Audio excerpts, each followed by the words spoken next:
terus akurat mencerahkan cerah bangsaku, cerah peradaban.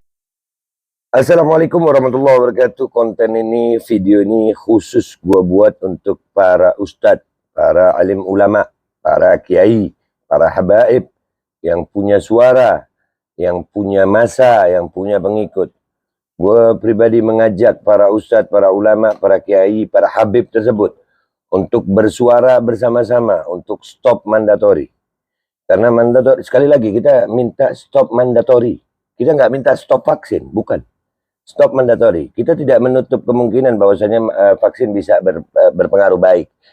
Tapi selain adanya vaksin haram, juga banyak korban. Dan kami sudah sampai di PT UN. Di PT UN itu sudah kami sampaikan bukti-bukti yang ada.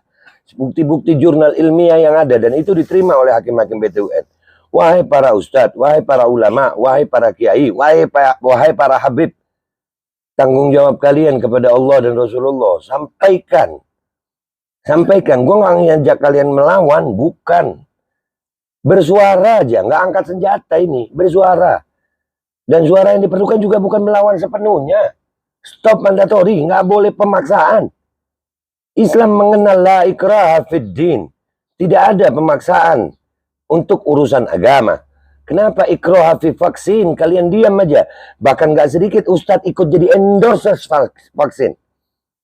Ayolah ustadz, ayolah ulama, ayolah kiai, ayolah habib-habib.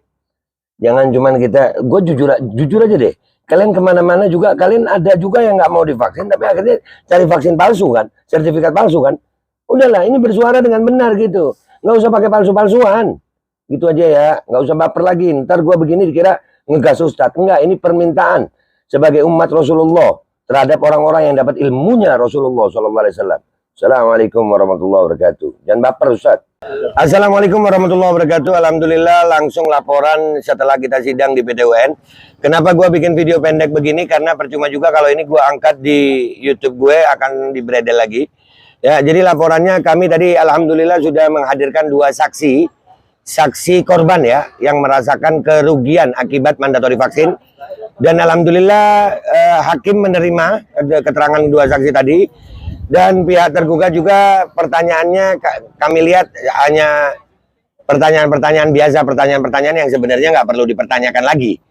Seperti setelah korban Trio Fauqi habis divaksin makan apa? Ya makan nasi lah. Mau makan apa orang? Dan setelah divaksin apakah minum obat? Dan itu Trio Fauqi memang tidak minum obat karena keluarga takut akan terjadi efek samping.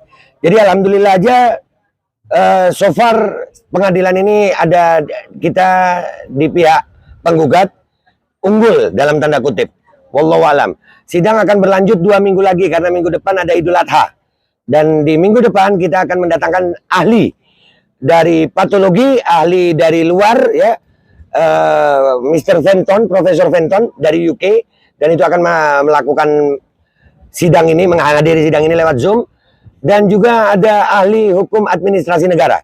Karena kami melihat pihak tergugat dalam eksepsinya hanya masalah administrasi. Artinya kalau bukti data dan fakta tentang efikasi, tentang mandatori, alhamdulillah 108 halaman kalau nggak salah. Bukti-bukti yang kami berikan kepada pengadilan tentang masalah pandemi dan mandatori, alhamdulillah mereka tidak membantah itu. Entah artinya mereka tidak membantah mengakui kebenarannya, atau memang mereka nggak punya datanya juga. Jadi ini sengaja gue bikin video pendek begini supaya kalian bisa share di akun-akun kalian bahwasanya gugatan stop mandatori vaksin tetap berjalan dan kita akan terus berjuang sampai akhir. Tugas kita berjuang, kita serahkan hasilnya sama Allah dan insya Allah akan ada update ke depannya. Mungkin kita akan bikin fundraising juga untuk membantu gugatan ini untuk mendatangkan ahli. Itu aja dari gue minta maaf kalau ada salah. Wassalamualaikum warahmatullahi wabarakatuh. Panjang umur perjuangan merdeka. Allahu Akbar.